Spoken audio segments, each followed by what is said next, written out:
My name's Paul, and I guess I was the driving force behind that. It was really the fact that I'd lived in Durham for nearly 40 years and hadn't come across the story, you know, and it's such a unique and interesting story. I thought, why isn't it that I don't know about it? Like, this guy, you know, he was buried in our cathedral, and you think, God, not just anybody could be buried in a cathedral. And I thought, you know, let's do a project like about it. But because he was such a unique guy, we wanted to do the project in a unique way. You know, it wasn't about an expensive camera and, you know, and all that. It was really just telling the story of him, and a few other little things along the way as well. Come on. Yeah, so my name's Steven Landles.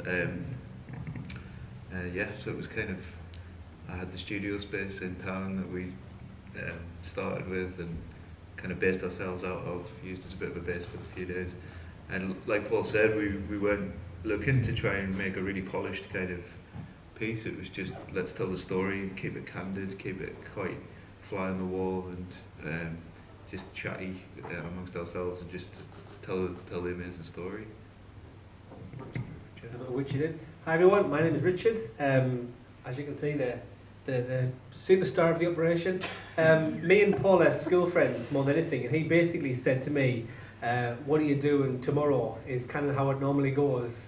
And with Paul, you never know what you're going to get until on the day, so bring an extra clean pair of shoes and a clean pair of trousers, etc. None of us have got any background training of drama, and it wasn't about that. You know, the story is what we were trying to do, and for us, as I said on the night of the premiere at Durham, it was our gift to the residents of Durham to really capture the story. You know, in 10 years' time, maybe the building's not even standing. You know, like it's not in its glory from what it was. But for us, it was just a moment in time just to capture the story of Joseph, which is a fascinating story. And if you get the chance to go to Durham, you can now visit the town hall and see all of the items that were featured in the film.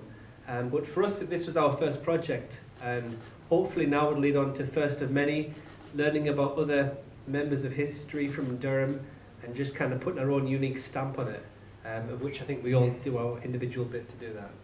While you've got the mic, would you like to pronounce the name? Joseph, the little count. No, he was called Joseph Baralowski. Okay. Which I did master in the end. I just thought I'd try and put you on the spot a little tiny bit there. What was it again? Baralowski, that's it, okay. So, as virtual amateurs in this world, how did you find the whole process? How have you been treated so far in terms of, and what's the appreciation of it been? I think from family and friends it's been really positive, yep. Obviously. But, you know, filmmaking, when you have no money, you know, it's really, really difficult. So we hired a camera and we literally did, you know, just press record. And I think a lot of the interesting things were just random people that we came across that kind of told us a little piece of the story, which then led on to something else. Yeah, but like Richard says, in terms of filmmaking, this is like our first main project, and we hope that it snowballs into something else. You know? It is kind of fascinating how, considering it's a story that nobody really knows, when you do meet people, they tell you stuff, and actually it turns out that people do kind of know more than maybe you think people do, and but it's afterthought, isn't it? It's like, oh yeah, that's the count here, you know, all this sort of stuff. I found that quite fascinating. And the bit that I was referring to outside, so I made a statement which I won't repeat to these guys. I think you should repeat it. No, I won't. And it was the, shall we say, certain filmmakers may have edited the dogs. All right. Do you know what I'm talking about? Not a clue. Okay, well, next time you watch it, and next time you meet Sam, watch the dogs. Right, I remember now, yeah. And I just thought... I think one of the dogs left a little surprise on the shot. Well, someone left a surprise. I didn't even know. Well, there you go. Genius Always- in the always making. looking That. for the details. Genius in the making. Because, as I said, that for me, that was the bit. I just like, oh my goodness, these people are wrong. Yeah. Anyway, what I'd just like to say is, and what I found really, really fascinating, we can talk about, and I appreciate you're quite open about the amateurish nature, you know, and your lack of experience and all that sort of stuff. The key thing being is you told a story, and you told a story very, very well.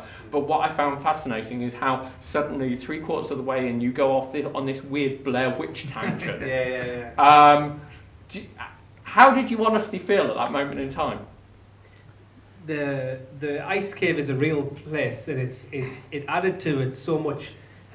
Going there at night was actually quite terrifying. You know, like we didn't make up that the ground wasn't solid or different things, but after the event, we've just found so many amazing pictures whereby Durham River was frozen, and people had these giant knives, like this, you see it in that Frozen film from Disney, where they cut these huge chunks of ice. And the people that had money at the time used to bury all this ice and have it in these big parties. And it is just so fascinating when you think you know the place that you're from. There's all these little secret gems which are there. And I don't know if anybody, just on a little tangent here, but I don't know if anyone towards the end spotted Paul's son played a small part in the film. We dressed him as Joseph, and he was hidden behind one of the pillars, which was it was caught briefly on the camera. But it was a joy to do, and it just kind of shows that anybody, if you have the time to research something and the passion, just get on and make it happen, you know. I think you guys have managed to make treasure hunts fun. Yes. Again. And I think, the other thing that I really have to commend you guys on is you've made a fantastic not public information film, tourist information film for Durham as a whole, because not only have you told a story, you've managed to make Durham look as beautiful as it actually is. Yeah. And I think people really forget about what a beautiful city Durham is, and you know, like the levels and the gradient and all this different stuff that there is to Durham. Thank you ever so much, guys. Thank you for coming down, and we wish you luck on the awards ceremony on Monday night. Yeah, thank you very much. And yeah. Great, and thanks for the people this evening that gave us time to watch our film, and our gift to you as a memory of. Do visit Durham if you get a chance as well. So